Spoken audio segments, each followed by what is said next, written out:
देखो बच्चों, जो हमारे पास ये जो 1,21,500 जो प्रॉफिट अवेलेबल था, वो मैं पूरा इंटरेस्ट, सैलरी और कमीशन नहीं दे सकती।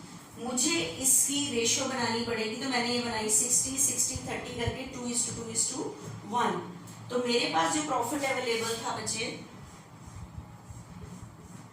1,21,500, ठीक है, 1,21,500 जो अवेलेबल था, मुझे उतना ही बांटना पड़ेगा। लेकिन मैं इस कितना इंटरेस्ट लूँ, कितनी सैलरी और कितना कमीशन, जो इनका एक्चुअल इंटरेस्ट था, जो इनकी सैलरी थी और जो कमीशन था टोटल, उसकी मैंने रेशियो बनाई। तो रेशियो बनी 2:2:1। तो 1,21,500 का 2/5 तो 48,600। तो क्या दिया गया इंटरेस्ट, 48,800 ही क्या दी गई सैलरी, और कमीशन कितना दिया गया 24,300। लेकिन सैलरी सिर्फ किसको दी गई थी, श्रेया को। तो श्रेया को इतनी सैलरी पहुंची। कमीशन दिया गया था विवेक को, लेकिन इंटरेस्ट दोनों को दिया था श्रेया को और विवेक को। तो अब आप क्या होगे कि ये जो इंटरेस्ट टोटल दिया गया है यहाँ पे, कितना श्रेया को दिया गया, कितना विवेक को। अब इसकी भी रेशियो आपको इंटरेस्ट की निकालनी पड़ेगी, ठीक है।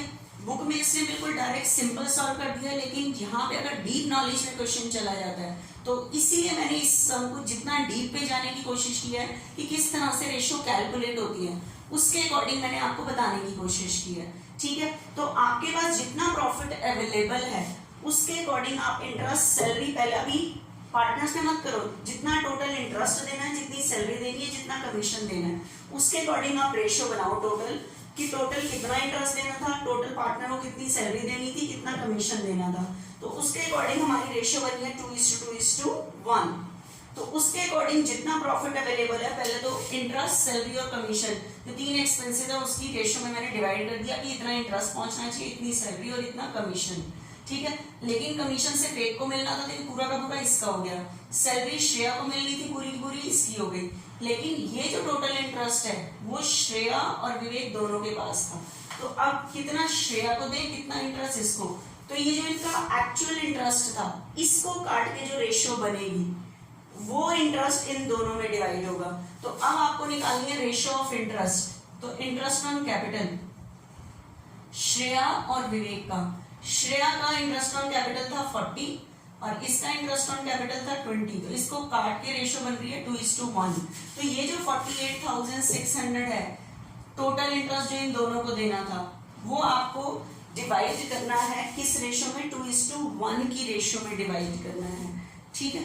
तो ये आपको 2:1 की रेशियो में डिवाइड करना है। आपने देखना एक बार ध्यान से कैसे करोगे।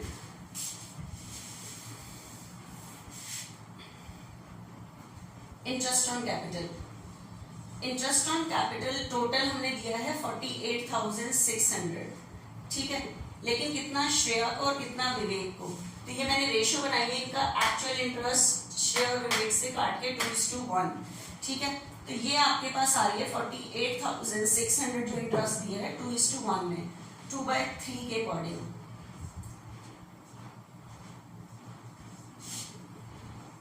32,400, 48,600 का कितना 1/3, 16,200, ठीक है। तो श्रेया का आपने इंटरेस्ट दिया 32,400 और इसका 16,200, ठीक है। ये एक का ही आ गया, इसके अकॉर्डिंग सॉल्व हुआ।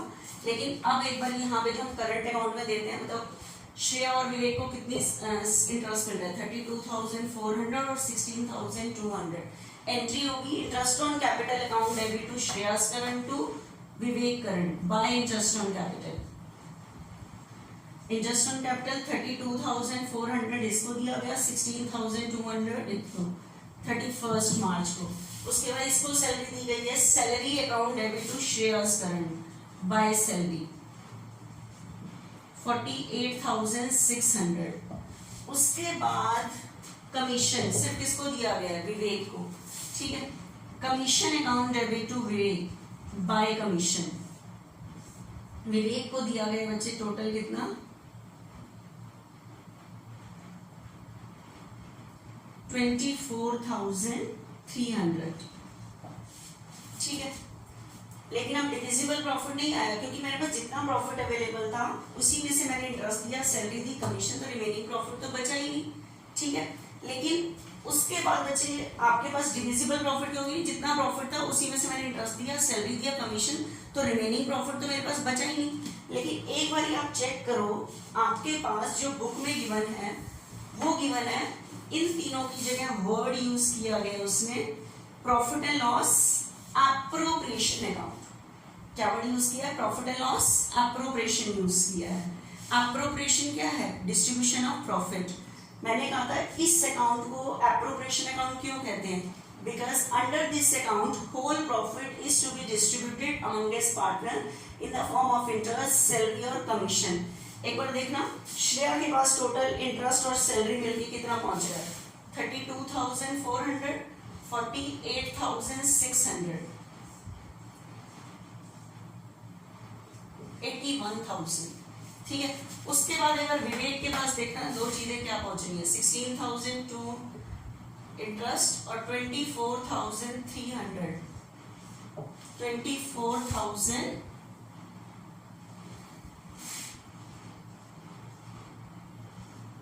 40। देखो आपके पास यहाँ लिखा हुआ है by profit and loss appropriation 80,000 और 40,500 ही लिखा हुआ है बुक में, ठीक है, बुक में ये लिखा हुआ है। लेकिन आप इसे इस तरह से ही सॉल्व करना, डायरेक्ट मत डिवाइड कर देना, क्योंकि जितना प्रॉफिट अवेलेबल होता है उसे इंटरेस्ट, सैलरी और कमीशन की फॉर्म में डिस्ट्रीब्यूट किया जाता है। यहाँ तो एक सिंपल चीज थी तो मतलब आंसर सेम आ रहा है, लेकिन अगर एमसीक्यू में उसने डीप नॉलेज पूछ ली तो आपको इस तरह से ही सॉल्व करना होता है।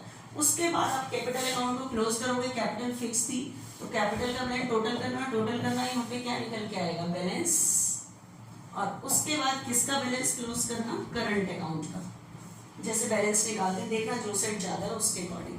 सिर्फ आपके पास यहाँ पे बुक में थोड़ा सा चेंज आएगा, उसने by profit and loss appropriation use किया है, जो कि नहीं होना चाहिए। सिस्टमैटिक जो हम सीख रहे हैं उसके अकॉर्डिंग ये जो प्रॉफिट 121 डिस्ट्रीब्यूट हुआ है वो डायरेक्ट नहीं डिस्ट्रीब्यूट हुआ इन the form of interest, salary और कमीशन, तो उसी तरह से ही हमने पार्टनर को दिया है, ठीक है बच्चे।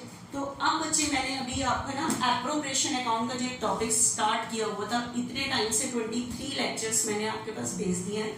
अब कल से हम एक न्यू टॉपिक स्टार्ट करेंगे जस्ट ऑन ड्राइंग का, बहुत ध्यान से समझना है। अभी तक यहाँ तक आपने पहले सम कंप्लीट करने हैं, ठीक है बच्चे।